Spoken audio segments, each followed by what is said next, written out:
Greetings! Welcome back to the What's New video series for the AtHomeNet Classic Community Website Service. Today I'll be going over the new enhancements released for February 2010.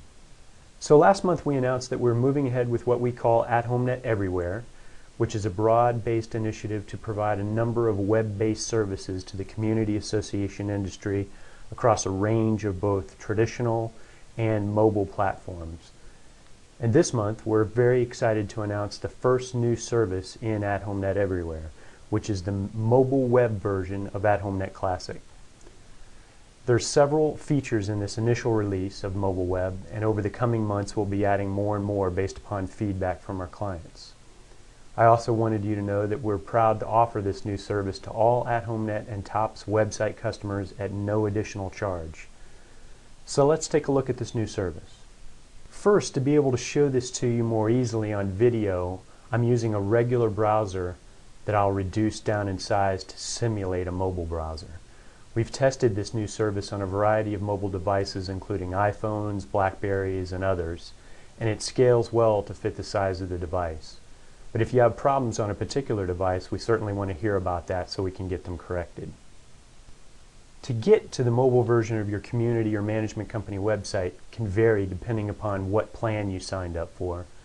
But the easy shortcut is to simply go to your normal website homepage and then in the address bar replace the outside_home.asp with the letter M.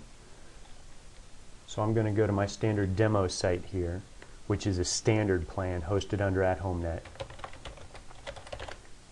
So I'm going to go to my public homepage, and then, as I said, I'm simply going to replace this outside_home.asp portion at the end of the address with the letter M.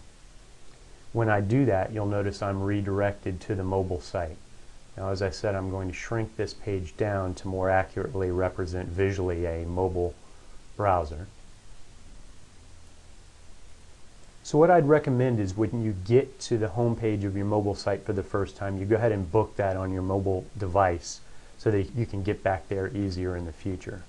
The mobile site will automatically take on the color scheme of your full website, but we can easily customize this for you if you don't like the look of the colors, and I'll actually show you in a couple of minutes how you can even choose a new image or no image at all for the top of your mobile site. The public page of the mobile service allows you to either log into the website or, as you can see down here, to jump to the full browser version of your site.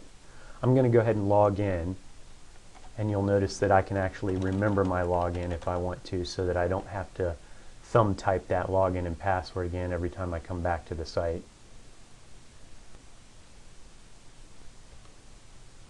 Now once you log in, you'll see a customizable greeting, and you'll see a menu of features here. For this initial release, we have the address book and the My Profile features. And this is based upon the survey we did a few months back. These were the most popular features that people wanted to see on their mobile device. As I said a minute ago, we're going to be adding additional features to this service over the coming months. So if you have something in particular you want to see on mobile, please shoot us an email at feedback@athomenet.com. So let's go ahead and go into the address book area first. You'll find this feature to be very robust on mobile, offering most of the functionality of the full website, including search, list by street name, list by lot number, unit number, listing by categories, and even the friends feature we added not too long ago. We think of this as the mobile community Rolodex in effect. The address book search is very powerful and probably one of the best ways to get around in the address book. If you type only 1 or 2 characters in the search box, what you will get is a restricted search that will show just the people with last names starting with those characters. So if I type S, I'll only get the S last name folks here. But if you type more than 2 characters, it will revert back to a full address book search including all fields of the address. So if I type tennis, for example, it will go ahead and search the hobbies fields, the interest fields. It'll find anybody who has tennis anywhere in their user profile. We'll dig into individual profiles more in just a minute. I'm going to back up to the main address book page, show you that you can list by street name, And this would be pretty much just like it is on your community website, your full-blown website. You'll get the street names with a number after each one showing you how many addresses are on that street. You can then click on it to see the full list of names and addresses that are on that street. You can list by lot number, unit number, same approach there. And you can list by category within your address book. So we'll just go here to the residence category and we'll see how that works. When I click on that, because there's, in this case 61, because there's a good number of people in that particular category, it's not going to show them to me all on one screen. What it's going to do is show me by default the first 25 people in that particular category, but then give me a couple of additional navigation options. First off, you'll notice right at the top you get your alphabet. So if you wanted to jump straight to somebody in the resident category who began with the letter S, you could just click that and it will filter down the list to just the people with S in their first letter of their last name. Or you could simply go page by page through all 61 of them by using this page indicator down at the bottom of that screen. So you could click page 2 and then finally click page 3, and that will show you 25 people at a time, everybody who's in this category of the address book. Now you'll notice on this page that you actually get a bit more information than you do on the first page of the address book on the website. So if there's multiple people in a street, you'll get the address, you'll get the individual's names and their email addresses. If there's a home phone number, you'll get a home phone number listed. Depending upon your mobile device, some mobile devices are smart enough to turn this phone number into a button that will actually activate the phone on your device, and most will turn the email address into a link that will either add it to your contact address book on your mobile device or perhaps fire up the email program on your mobile device and send them an email directly. So there's a bit more information here on the outside of this individual person listing. What we'll do next is dig into an individual profile. I'm going to go back to the address book and type Pelly, search on that last name, and we'll click on this particular person to see what kind of information we see in the full profile. Now this is going to pay attention to all the security levels and all the hide flags that are already on your full website. So if you have certain information hidden on the full website, that information will be hidden from other residents on the mobile web version of the website. But what we've done is break the information up into 4 tabs here. The main contact tab obviously gives you the primary contact information for the primary and secondary person, plus information about the particular property, the address. So you'll get email, phone, cell phone, work information, things like that for each person. If you click over to the second tab, the general tab, you'll get the more general information, which is the children, miscellaneous, alternate address, and if you're an administrator, you'll see full login information here when they agreed to the terms on the website. Pretty much everything you see on the full version of the website is available through the mobile version. The third tab is the picture. Obviously, if they have a picture associated with their profile, you can see that information here. And the fourth tab is specific to our customers who are integrating their TOPS accounting software with their website. So if you are a TOPS website user, you will get this account info button or account button that will actually show you your current account balance with the community, the date that that balance is active, the last payment that you made, what date that payment was made on, and the check number of that payment. So you'll get a pretty good amount of information about your TOPS account straight through the mobile website. This is a good opportunity to show you what you can do with this Go to Full Site button at the bottom here. This particular button doesn't just take you to the home page of the full site, it's actually context sensitive. So if you're on a mobile device that supports a full browsing experience, like perhaps an iPhone, and you wanted to find out some more information that we don't yet have available on the mobile version, you could actually click the Go to Full Site here, or tap it, and what you'll get is you'll get taken to the appropriate equivalent page on the full browser site. So now you can actually see service request information, you can go view account history, all the things, you can pay your online dues right there. Anything you could do through the full-blown browser experience, it'll take you directly to that capability from the mobile site.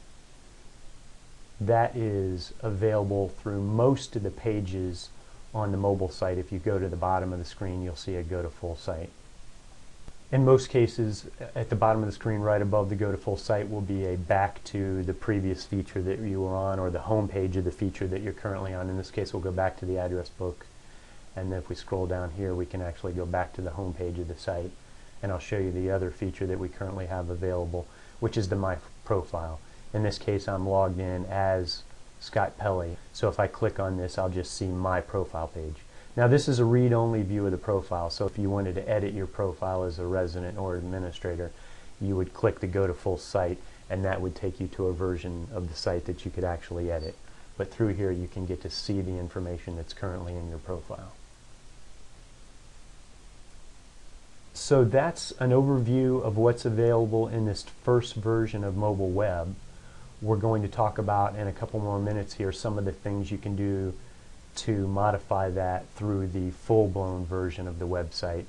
But hopefully this is at least a good introduction to what you can do with the mobile web, and as I said, we're very interested in your feedback as to what we should be adding to this mobile web version as time goes on. Okay, so we're going to switch tracks now back over to the full web version of AtHomeNet Classic and go over the enhancements we have in there for this month, and there are a number of them, so some really exciting stuff. The first item I want to cover is an enhancement to the eForms feature. So I'm going to go ahead and log in here as an administrator, and we'll go to eForms. And what we've done is added the ability to have what we call a freeform eForm, kind of like you can have freeform modules.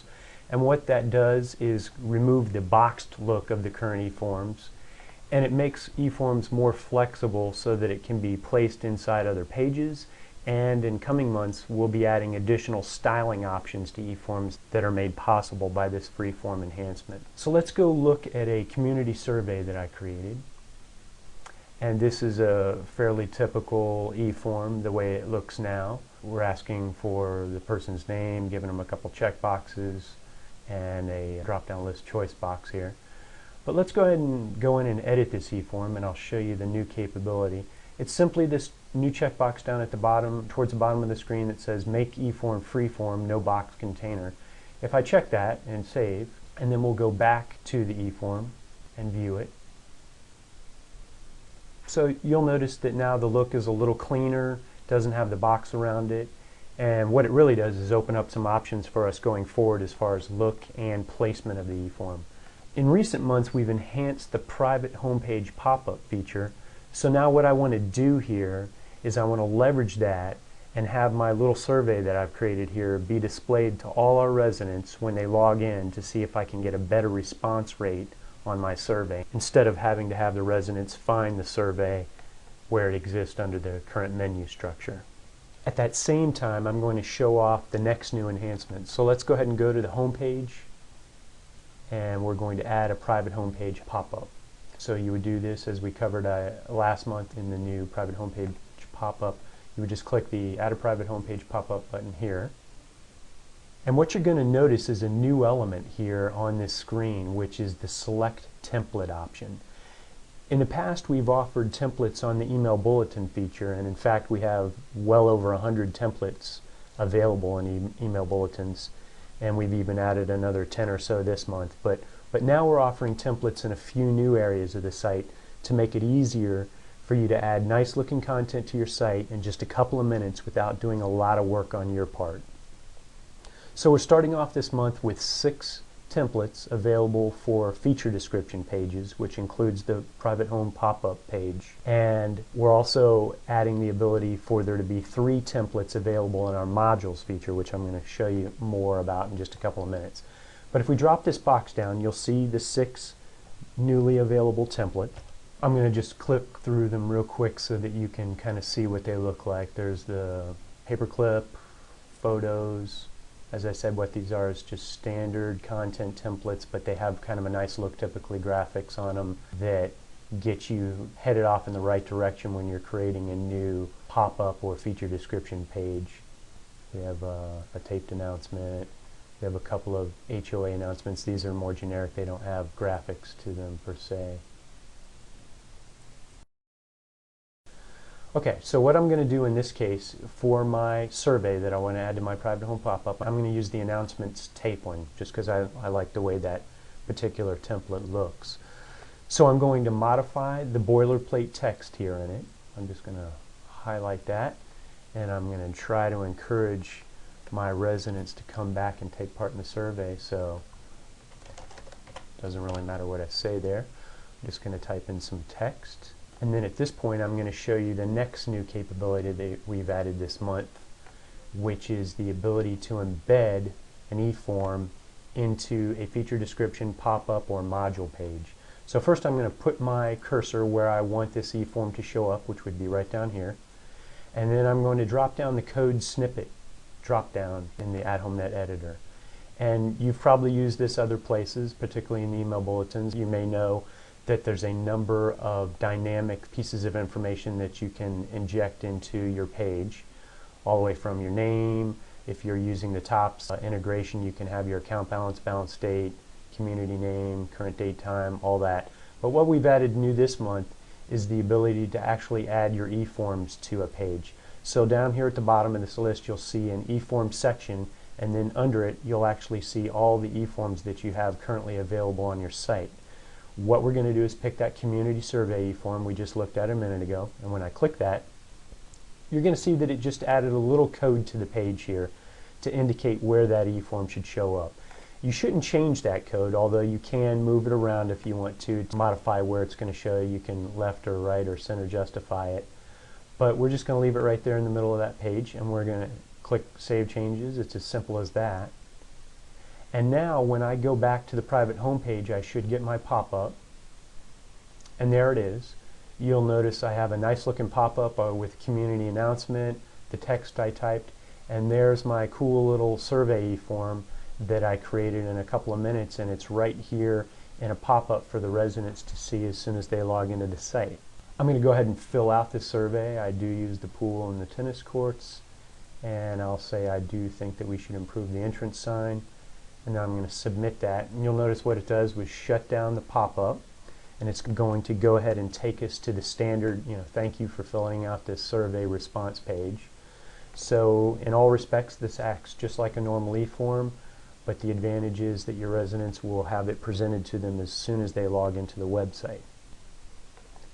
We're very excited about this new capability, and we hope you'll find some great uses for it on your community website. Another example might be to have a form maybe that advertisers can fill out right at the top of your classified ad page, or perhaps some kind of form that you put straight on your private home page that residents see when they log in. The possibilities with this are pretty much limitless. So very quickly what I want to do is show you the modules area and some new templates we have there. So we're going to go ahead and go over to Edit Modules, and I'm just going to create a new module. The ability to add templates and embed forms and other fields and modules has been added to all three layers, so it works at the module, the subcategory, and the item layer. I'm just going to add a new module here, and I could give my module a name, set security level like normal. The new element you'll see is, once again, you get to select a template. And in this case, the templates for modules are a different set of templates than the ones for feature description or feature pop-up pages. So in this case, we have three different templates available. We have a large column, small column, and these are more in the line of layout type modules. So this is just kind of a typical layout that you might want to design a form, design a page with. We have a large top, three bottom template, which gives you a large section at the top for text, and then three breakout text box below. You could obviously put pictures in here. It doesn't have to be text. Anything you want to do with your page editor you can do. And then finally the third one is the small column, large column, which just flips the order of the first one. So you're going to have a small column on the left and a larger column on the right. As I said a minute ago, you can now embed your eForms here. So perhaps I wanted an eForm to be put in this tiny box over to the left. I could put my cursor there, drop this down, come down and put my garage sale sign up eForm to embed there. And if I were to save this page and visit it, it would display my eForm in this box over here on the left hand side. So a lot of capabilities that this embeddable eForms, freeform eForms allows for you, along with the new module templates. And finally, things wouldn't be complete if we didn't show you some new email bulletin templates. So let's go to email bulletins. You may have seen these already since these have been available over the month of February, and they are now available on the website immediately. But we've added 10 new templates from Mardi Gras, Neighborhood Watch. We've added some fitness class notices, party invitations, lost pet notices, just a bunch of good stuff in there. Jumping back to the mobile website for just a minute, we had talked earlier about how you can change up this picture that's at the top of your mobile site. I'm going to show you how to do that real quick. If you go in as an administrator to the settings area, you'll find a new mobile section of the settings page. And right now the only configurable setting inside that section is the mobile header image. And I think we have about 12 images you can choose from here. I'm just going to flip through them. What we're doing is offering a wide variety of types of communities and looks here. So there's everything from beach communities to mountain communities. So if you just come to this area of the site and go through these until you find a particular header image that you like, all you have to do then is click Save Changes, and immediately at that point the image, the next time you refresh your mobile website, the image at the top of the mobile page will refresh to the new look. So that's a nice way to go through and customize the mobile site to look like you want it to for your community. If for some reason you don't want an image at the top of your mobile page, you can simply drop that box down and click None, hit Save Changes, and then your mobile site, the next time you refresh it, will simply have this text header at the top. It'll make your site a little lighter, a little quicker to load perhaps, but it's not going to save a lot because those images are pretty small. So in the future we will be adding additional settings you can change. For now, if you want some of the colors of your mobile site changed, all you need to do is contact support. One other option here, if you want a custom graphic image created for your community, you don't like any of the standard images that are prepared here, or perhaps you want an entrance sign of your community or something with the name of your community designed for the top of your mobile site. Again, you can contact support. There will be a one-time fee for the design of that image of $75, but we'll be happy to create a custom image for your mobile site for your community if you would contact us. So that's it for this month. We encourage your feedback and your ideas, and we'll be back next month with some great new enhancements and another edition of the AtHomeNet Classic What's New video series. If you'd like to keep up to date with us during the month, we'd love to have you follow us on Twitter. Our Twitter page is at twitter.com/AtHomeNet. We tweet a client of the day each day, and we do other announcements and random bits of information that might be of interest to you. So check us out there, and thanks for your time.